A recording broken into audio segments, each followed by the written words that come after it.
Bueno, hola. Bueno, antes que nada, gracias por la invitación a mis compañeros y compañeras. Y bueno, a la mesada que vamos a compartir hoy. Bueno, ¿qué hay después de la facultad? Un poco el título, ¿no? No me llama la atención la manera mazota de hacer con flyers de las actividades ese no sé qué que ya de arranque conmueve. Le pregunto en este caso a quien me envía el flyer por la idea del salvavidas y qué habían discutido para llegar hasta ahí. Porque atrás de cada flyer hay unas discusiones de esas que no se pueden ni seguir, pero que sin embargo ya van definiendo la apuesta de cada actividad. Yo vi flotadores, le dije a Iván, y lo pensé como esa cuota de aire que se necesita para poder flotar cuando el sentimiento oceánico invade. El aire que otros dan para atravesar algunos escenarios que suponen la elección por esta práctica. No iba por ahí, pero está bueno, metele, me dijo Iván. Sigmund definía el sentimiento oceánico como ese sentimiento de eternidad, sin barreras, sin límites. Ese después de la facultad supone tanto que abruma de pensarlo. Incluso la idea de que no estamos listos para, que nos falta por, que no dimos una cosa u otra, que de clínica con niños casi que ni leímos, sobre consumo problemático, ¿qué es eso? En fin, pareciera que en ese momento lo identificamos firmemente en todo eso que nos falta, pero en también posibilidad.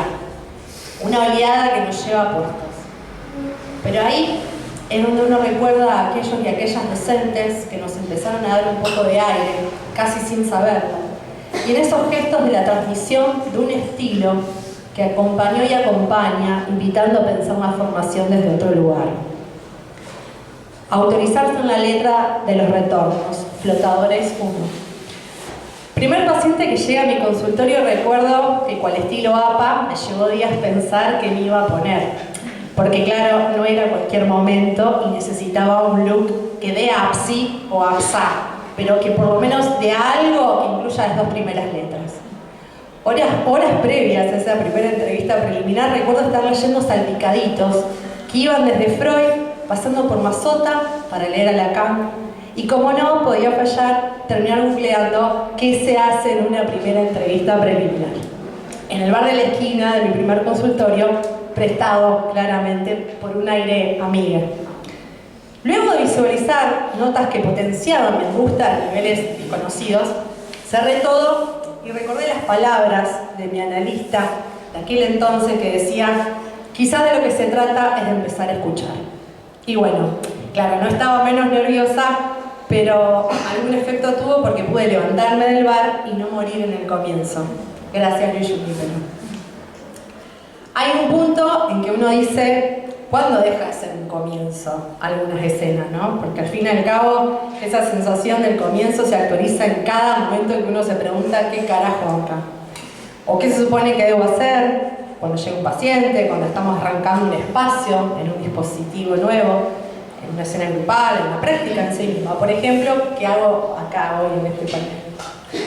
Es la misma pregunta del arranque. Por allá en los inicios de la carrera, y eso fue lo que recuperé como sensación de la experiencia de los cursillos de los ingresantes de este año. Esa pregunta de ¿qué hago acá? ¿Qué voy a hacer como psi? ¿O cómo llegué hasta acá? El espacio de los cursillos es un espacio que desde hace unos años y con una gestión que se propuso como política de permanencia y arranque entre tantas cosas, recuperar y resignificar el sentido de un proyecto político, de facultad, de psicología, de nuestra formación. Con sus historias, sus nombres y luchas y todas esas referencias de esos y esas docentes que nombraba al comienzo. Para quienes venimos de un momento en donde la facultad empezaba a poblarse de nuevo, o a pueblarse, recuerdo que la carrera se confeccionaba en dos momentos. Para quienes elegíamos el psicoanálisis como práctica, ¿no? Che, ¿a qué escuela te vas después de la facu? ¿A la SICU o a la EOL? Para quienes no saben, y es muy probable, estas eran las escuelas donde algo del advenimiento del o la analista se jugaba. Claro, luego pasó que mientras ibas cursando te encontrabas a los docentes que te volaban la cabeza, ibas tipo test vocacional, tachando su lugar de pertenencia de escuela y ibas viendo un poco cuál era el perfil de tu escuela que ibas a elegir, ¿no? Hasta que estalla la idea de escuela en sí, por diferentes motivos que no sé si viene al caso entrar en esos detalles, pero sí en ese punto se sintió una especie de vuelta a, y no necesariamente la universidad como institución única, donde algo de esa formación se ponía a jugar cada vez más, sino sí a una lectura de que no había un solo lugar en todo caso, sino más bien más de un espacio donde empezaban a disputarse nuevos escenarios necesarios de discusión en torno a la formación y práctica en sí. Pero sí era un hecho, por lo menos para mi generación de la década ganada, donde ese escenario se volvía a jugar y era la facultad. De pronto uno no quería irse mucho, sino más bien se quería quedar más bien cerquita, porque la facultad volvía a ser un espacio de encuentro, de discusión y disputas entre las distintas generaciones.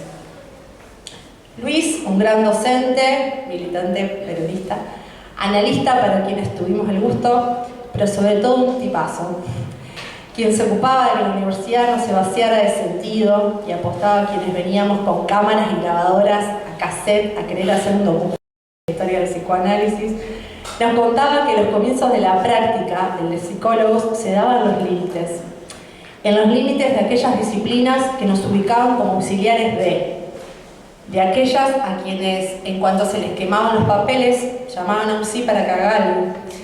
Ese modo de empezar a hacer ahí, donde no había mucho ese qué saber hacer. Había una oportunidad para inventar y animarse a algo, porque si nuestra práctica puede hacer algo, es porque había un fundamento, el freudiano. Una dirección que se autorizaba en la especificidad del descubrimiento freudiano. Que exista la posibilidad de que una pregunta se ponga en marcha, aceptando el lugar del poder discrecional del oyente al que se debe hablar. Hay un momento en que los amos son más amos, los saberes son más grandes de los que leímos y uno se siente muy inhibida a la hora de hablar, de preguntar, se siente expuesta, como si siempre estuviera presente un juicio de valedor ahí al costadito quemándote la cabeza, hasta que uno empieza a autorizarse casi de casualidad, sin saberlo, como decía Luis, pero no sin ese tiempo necesario de que algunas cosas se acomoden, se escuchen desde otro lugar. Liliana Baños decía que uno no se recibe analista ni se es analista, uno sostiene un lugar en un momento determinado, en una práctica transferencial y en un contexto determinado. No se llega a ser, sino un devenir analista, algo que se va decantando, lo que viene de nuestro análisis, de supervisión de la práctica, con otros. Eso que vuelve como experiencia en la que se aprende a negociar distinto, ¿no? Con la dificultad. Quizás la mayor frustración es la creencia de que esa dificultad no esté. Uno no quiere que esté, no soporta encontrarse con eso que viene como estructura de la práctica, que es la dificultad. Hace unos años habíamos armado una actividad que se llamaba Después del huevazo. Y recuerdo que hablamos como la idea de lo necesario, como ritual en el cuerpo, de eso que te estallaba, literal, en el cuerpo. Y quizás tenga que ver con eso que nos estalla cuando nos preguntamos sobre las idealizaciones con las que nos estamos manejando, ¿no? De esa imposibilidad de encontrarse con la dificultad, con lo que fracasa. Al estar pendiente de hacer las cosas bien, de ser buenos analistas, tener muchos pacientes, ser reconocidos en eso. Y a su vez, eso nos da más sufrimiento y dificultad que las dificultades concretas de la práctica.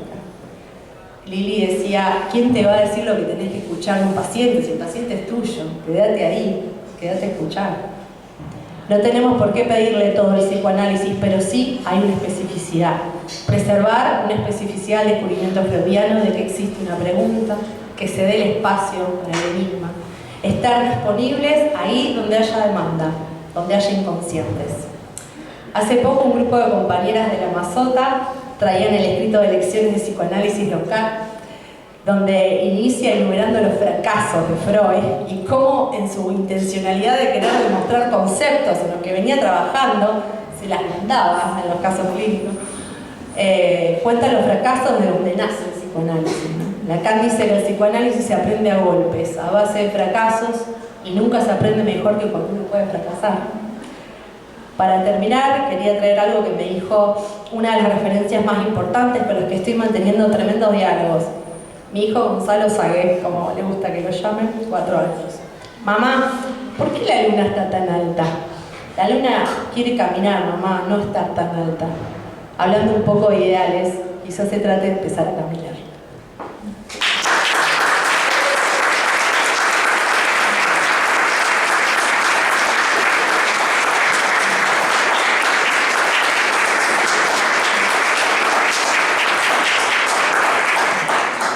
Gracias, Miranda. Le voy a pasar la palabra a Ángel Fernández.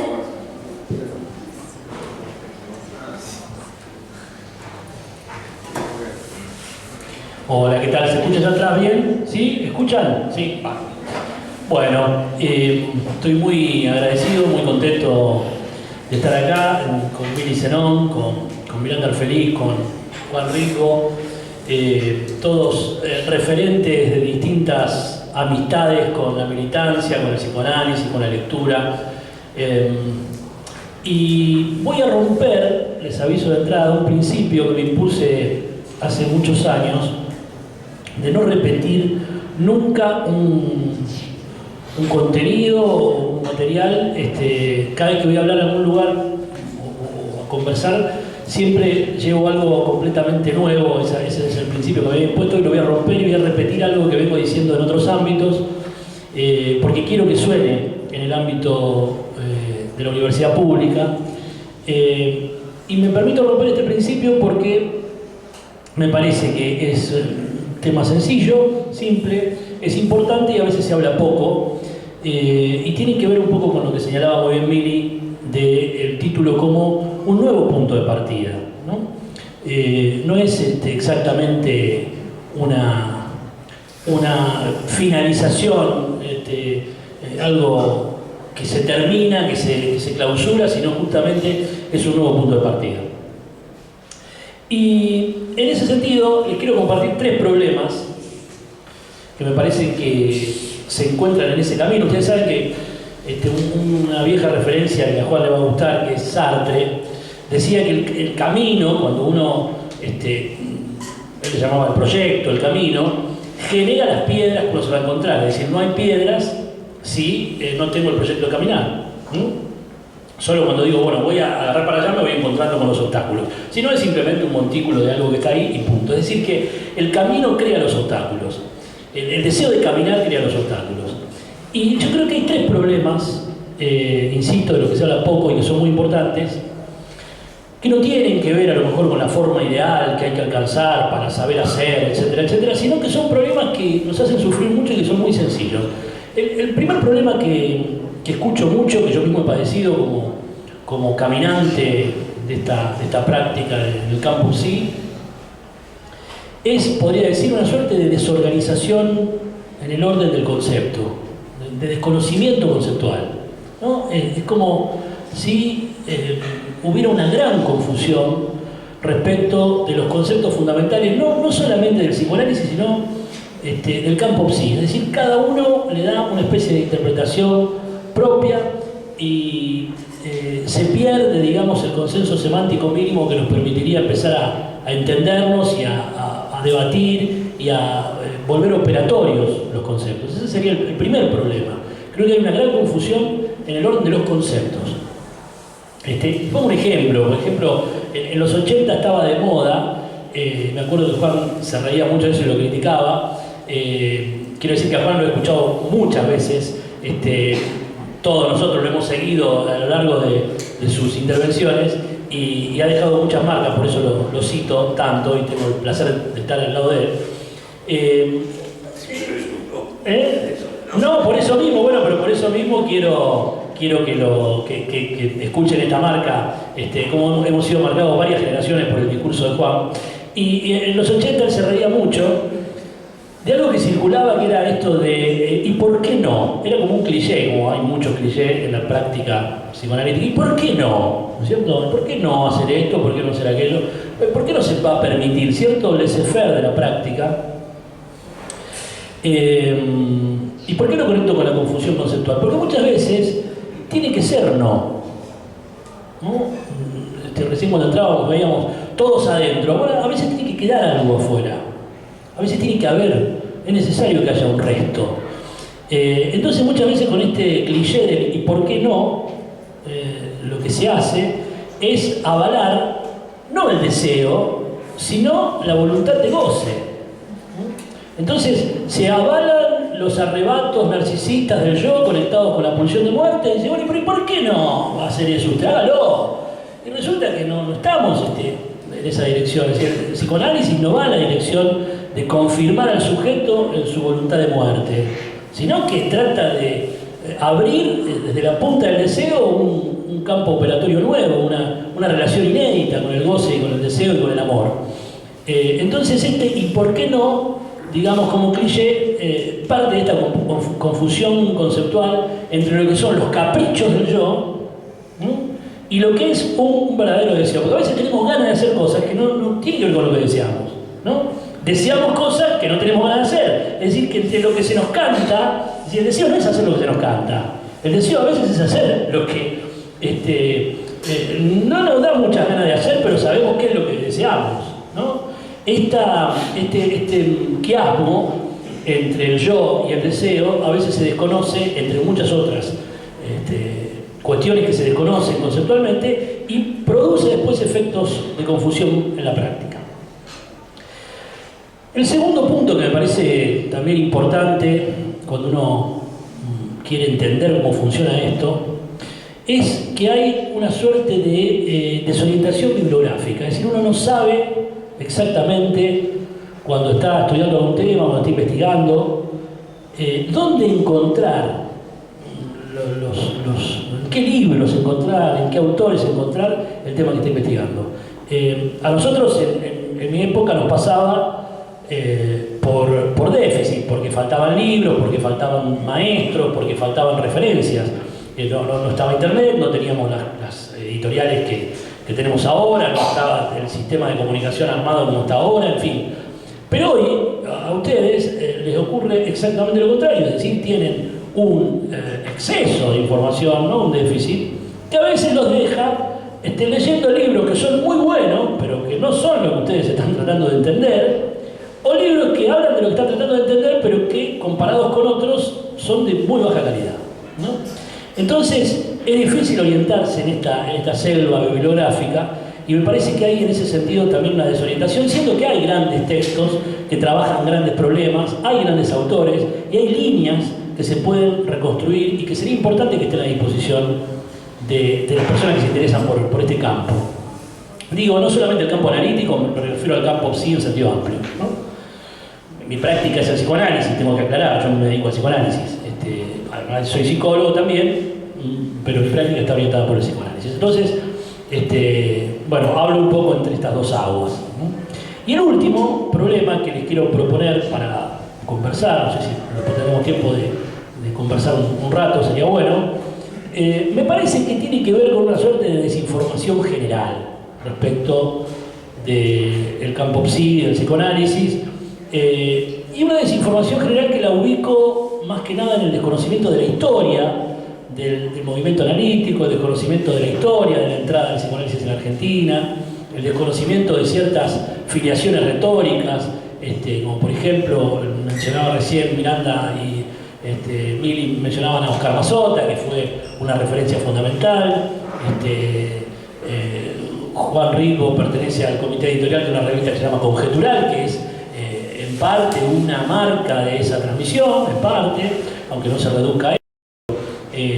Digamos, esta desinformación general que tiene que ver con el desconocimiento de la historia, de la entrada del psicoanálisis en la Argentina y de cómo se fue configurando, cómo se fueron configurando los discursos psicológicos y los discursos del psicoanálisis y las batallas institucionales, políticas, clínicas, me parece que tampoco ayuda a que el practicante que quiere echarse a andar en este terreno se pueda ubicar. Entonces, si tenemos estos tres problemas, quiero ir cerrando con algo que decía Jacques Lacan, que me parece a mí muy importante. está en el seminario de la ética, el seminario 7 de la ética del psicoanálisis, apenas arranca. El seminario de la ética del psicoanálisis es la ética del bien decir, no es una moral de lo mismo, como diría Luis Guzmán, sino que es un decir de la grieta, en todo caso, ¿no? Pero es una ética del bien decir, y siempre el bien decir es fallido, ¿no? Porque lo único logrado es el suicidio. Lo único logrado es la pulsión de muerte.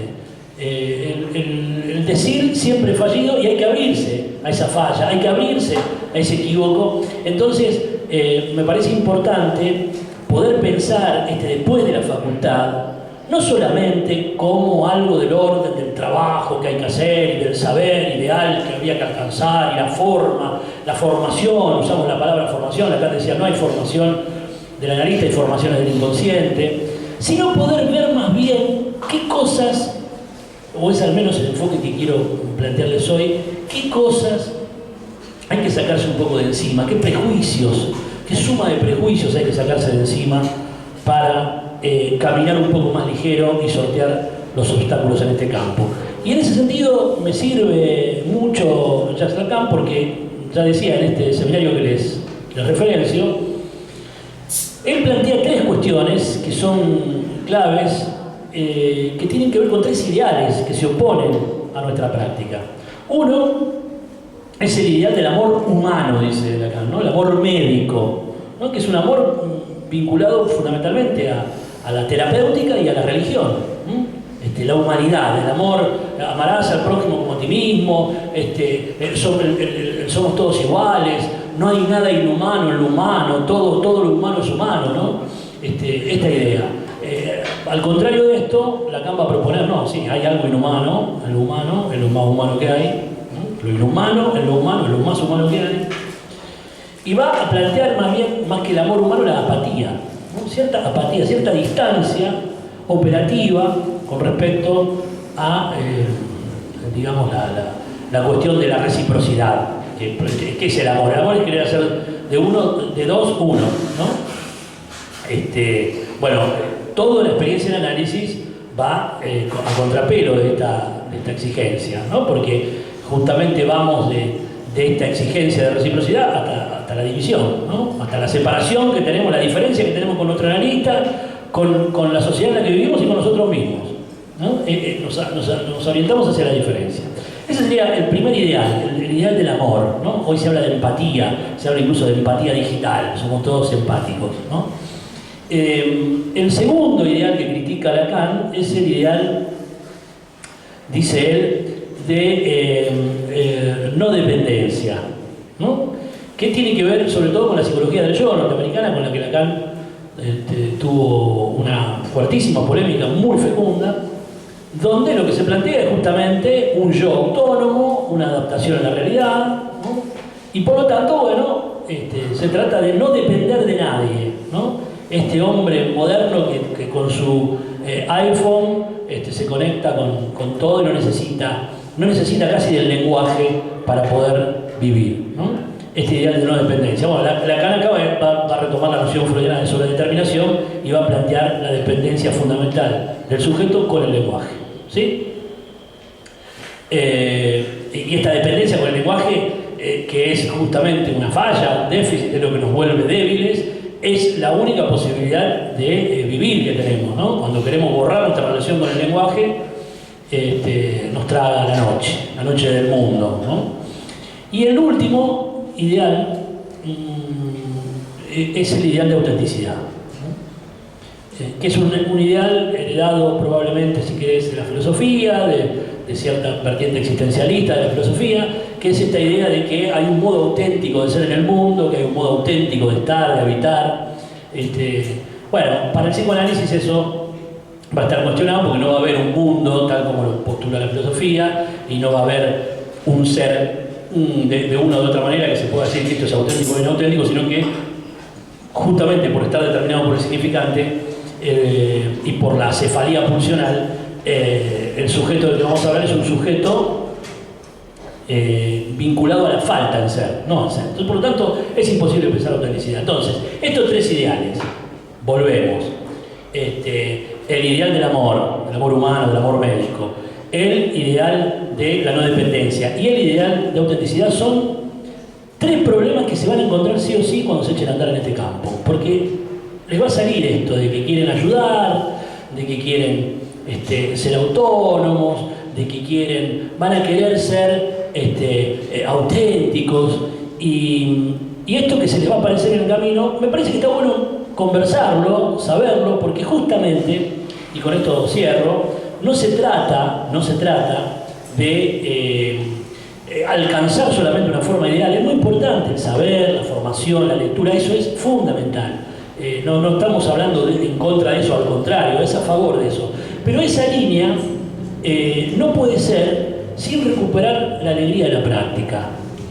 Cuando llegamos a ese nuevo punto de partida, que es el título, tenemos que saber, pero también tenemos que trabajar, pero también tenemos que encontrarle el gusto a la práctica, la alegría de la práctica, todo lo que es el deseo de operar, el deseo del analista o el deseo del operador que esté en juego ahí, es lo que tiene que estar en regla con el que lo sostiene. Entonces, un poco ahora sí para terminar nunca me imaginé que iba a terminar con el hijo de Miranda. La palabra de un niño siempre suele ser esclarecedora. La luna no quiere estar allá arriba, tan lejos. A veces nosotros queremos estar allá arriba, ser sabios, haber leído todos los libros, tener mucha ciencia y qué sé yo. No, queremos caminar. La luna quiere caminar. Y nosotros haríamos bien en seguir este consejo del niño que dice, no apuntemos solamente a lo alto, está bien estar arriba, pero también se trata de poner los pies en la tierra, caminar, ver los problemas, reconocer las piedras y recuperar la alegría de la práctica. Bueno, muchas gracias.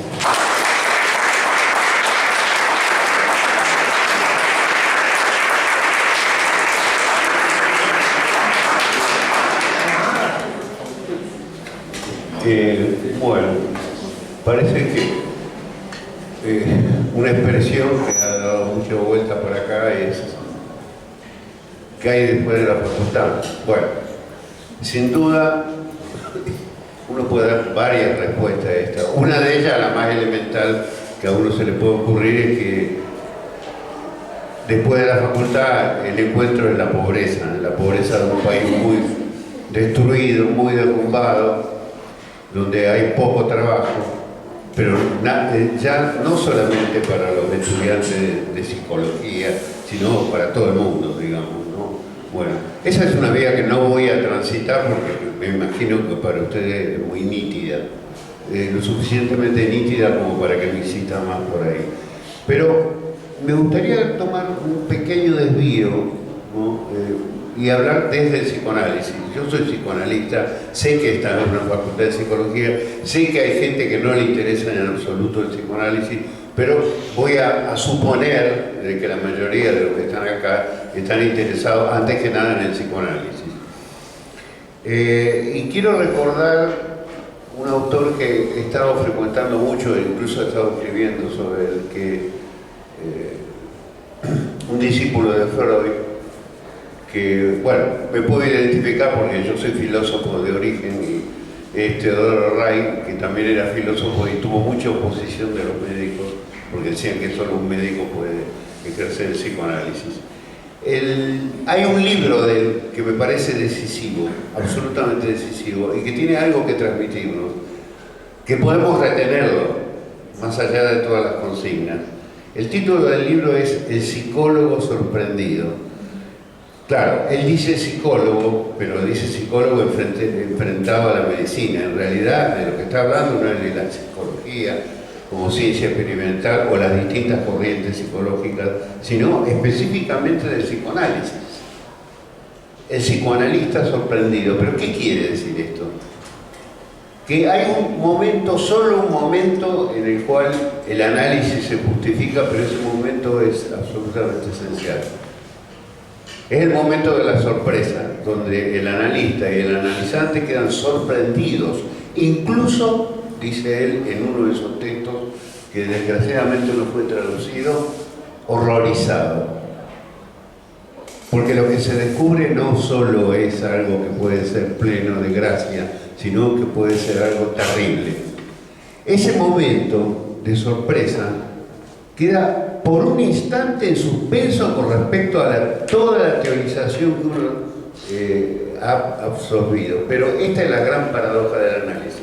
Para llegar ahí se necesita un esfuerzo de comprensión de la teoría de la que la mayor parte de la gente que ejerce el psicoanálisis, se dice psicoanalista, carece, y carece por completo. La sorpresa. Me parece que el tema de la sorpresa es un tema absolutamente decisivo, porque es el momento donde un analista, que es raro en la práctica, pero cada vez que uno se encuentra con esa sorpresa, que puede ser una palabra muy sencilla, muy tonta, pero que de golpe se abre a la infinitud del inconsciente, para llegar ahí, insisto, se necesita un caudal teórico que habitualmente las universidades no proporcionan en absoluto. Pero hay muchas razones para esto, y no voy a iniciar una crítica sociológica a la Facultad de Psicología, a la vieja facultad que conocí también, y a la nueva que supongo yo no hay nuevo demasiado sobre esto.